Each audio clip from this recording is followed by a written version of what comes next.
Hello प्यारे दोस्तों, आप सभी का एक बार फिर से हार्दिक स्वागत, अभिनंदन।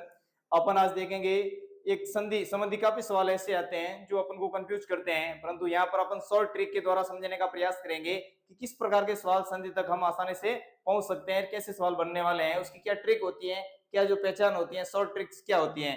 तो सब स्वर संधि यानी स्वर संधि संबंधित सवाल आने वाले हैं। तो यहाँ इसकी जो क्या पहचान होती है, जब दो समान स्वर ए या आ, ई और ऊ आपस में मिलते हैं तो वे मिलकर के हमेशा दीर्घ यानी बड़ा हो जाता है। यानी ए और आ मिलकर के आ हो जाएगा, ई और ई मिलकर के बड़ी ई हो जाएगी और वो मिलकर के बड़ा हो जाएगा।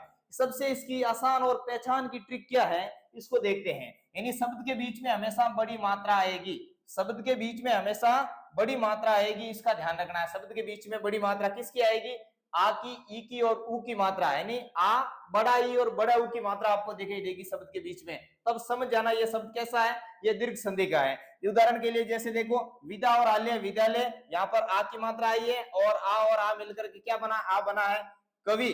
यहाँ पर ई और ई, बड़ी ई और बड़ी मिलकर के कविस बन गया है। यहाँ पर बड़ी ई और बड़ी मिलकर के यहाँ पर बड़ी ई बन रही है। भानु उदय, यहाँ पर ऊ है छोटा और छोटा ऊ मिलकर के बड़ा ऊ बन रहा है, भानु उदय।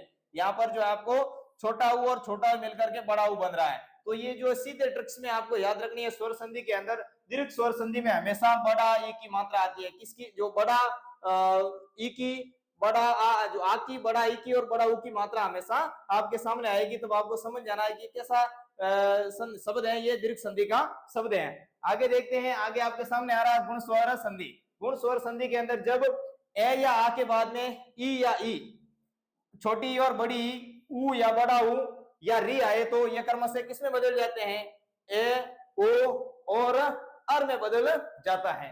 तो ये तो इसका नियम हो गया। अब पहचान की ट्रिक क्या है, पहचान की ट्रिक आपके सामने देखो, शब्द के ऊपर हमेशा एक मात्रा आती है, शब्द के ऊपर हमेशा एक मात्रा आती है, यानी ए और ओ की मात्रा आती है। तब समझ जाना ये सब जो है किसका संधि का है, ये जो है गुण संधि का है। ए या ओ की मात्रा या फिर रफ यानी रे इस प्रकार लिखा हुआ आएगा तो यहाँ पर संधि किसकी होगी, वो संधि होगी, वो गुण संधि होगी। जैसे उदाहरण के तौर पर देखते हैं, नर धन इंद्र नरेंद्र, नर धन इंद्र नरेंद्र, यहाँ पर एक की मात्रा है, ठीक है ना। महा और उत्सव, महा उत्सव, यहाँ पर ओ की मात्रा है, ठीक है ना। देव धन ऋषि, यहाँ पर री बदल करके अर में बदल रहा है, री जो है अर में बदल रहा है, अर के अंदर बदल रहा है। तो यहाँ पर शॉर्ट ट्रिक्स इसकी पहचानने की ट्रिक क्या है कि यहाँ पर जो है ए या ओ की मात्रा हमेशा आएगी, ए या ओ की मात्रा आता है वो शब्द गुण संधि का होगा। ये इसकी शॉर्ट ट्रिक्स है, याद रख लेना। आगे आपके सामने आ रहा है वर्धी स्वर संधि। वर्धी स्वर संधि की जो है नियम क्या है, जब ए या आ के बाद में ए या ए आए तो ओ या औ आए तो ये कर्म से ए या औ में बदल जाता है, ए या औ बन जाता है। इसकी पहचानने की ट्रिक क्या है, शब्द के ऊपर हमेशा दो मात्रा आती है, शब्द के ऊपर हमेशा दो मात्रा आती है, इसको ध्यान रखना। यानी ए और ओ की मात्रा आती है शब्द के ऊपर, ए या औ की मात्रा आती है, किसकी आती है, ए या औ की मात्रा आती है। जैसे उदाहरण के तौर पे देखो, एक और एक, ए और ए मिलकर के क्या बन रहा है, आई बन रहा है। यहाँ पर आई की मात्रा आएगी और यहाँ पर ओ औ की मात्रा आएगी। यानी आई और औ की मात्रा जिस शब्द के ऊपर आती है वो शब्द हमेशा ही वर्धी स्वर वर्धी संधि के आएगा। यानी यहाँ पर एक मात्रा उसकी डबल मात्रा हो जाएगी, ठीक है ना। यहाँ पर भी ओ की एक मात्रा है तो वो औ की मात्रा बन जाएगी, यानी एक चोटी की दो चोटी बन जाएगी, यानी एक मात्रा होगी उसकी डबल मात्रा हो जाएगी, उसमें वर्धी हो जाएगी। तो वो शब्द किसमें चले जाएंगे, हमेशा ऐसे शब्द हमेशा वर्धी संधि के होंगे। ये आपको आसानी से ध्यान रखना है। आगे चल देखते हैं, आगे आपके सामने जो आ रहा है अगली संधि आपके सामने आ रही है यण संधि। यण संधि का जो क्या नियम होता है, यण संधि का नियम है जब ई या बड़ी ई, ऊ या बड़ा ऊ और री के बाद में कोई भी भिन्न स्वर आए, भिन्न का मतलब अलग स्वर आए, तो ये कर्म से अ, वे और रे उसमें बदल जाते हैं। यानी ई, ऊ और री किस में बदल जाएंगे, य, व और रे में बदल जाएंगे।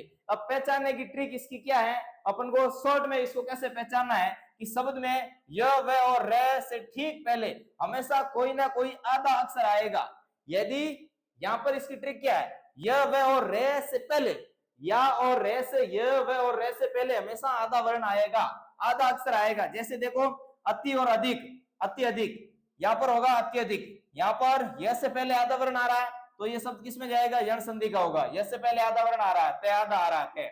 सुआगत, सुआगत, सुधन आगत तो स्वागत हो जाएगा, यानी वे से पहले आधा वर्ण आ रहा से, यहाँ पर वे से पहले से आधा वर्ण आ रहा है तो ये किसका संधि का होगा, यण संधि का।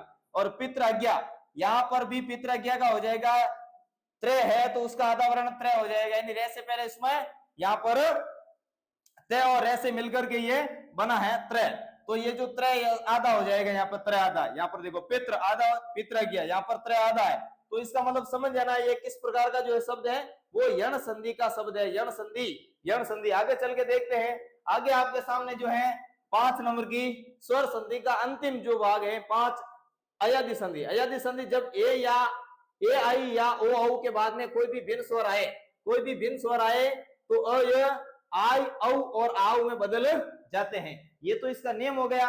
अब इसका पहचानने की ट्रिक क्या है, शॉर्ट ट्रिक इसकी पहचानने की, शब्द के बीच में, शब्द के बीच में ये या वे हो तो, शब्द के बीच में ये और वे हो तो इसमें और इससे पहले वाला अक्षर हमेशा पूरा हो, इससे पहले वाला अक्षर हमेशा पूरा होता है तो, और उसके ऊपर कोई ए आई ओ औ की मात्रा नहीं होती है।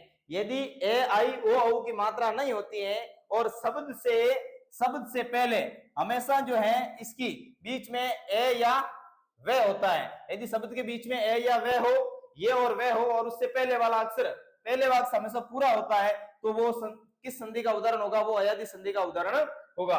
जैसे उदाहरण के तौर पर देखो, ने धन अन नयन, यानी बीच में यहाँ पर यह है और न पूरा है, न यहाँ पर पूरा है, ये और न पूरा है। गे धन अक, बीच में यह है और यहाँ पर ए है, ये गे है और आ के बीच में उसको आई बन जाता है, आ की मात्रा में उसको आई बना दिया गया, यहाँ पर गायब हो जाएगा। पो और अन पवन, बीच में वह है, बीच में यहाँ पर वह है देखो, और पे पूरा है, पे यहाँ पर पूरा है और उसका क्या बन रहा है, औ बन रहा है पवन। और पो और अक पावक, बीच में वह है और पे पर पे आने पर ये आ का क्या बन जाएगा, आउ बन जाएगा। तो यहाँ पर हमने जो है एकदम शॉर्ट ट्रिक से अंदर समझी है कि संधि के प्रकार। स्वर संधि, स्वर संधि आपको ठीक लगी होगी, अच्छी लगी होगी तो जरूर आप कमेंट में इसका जवाब देना। धन्यवाद।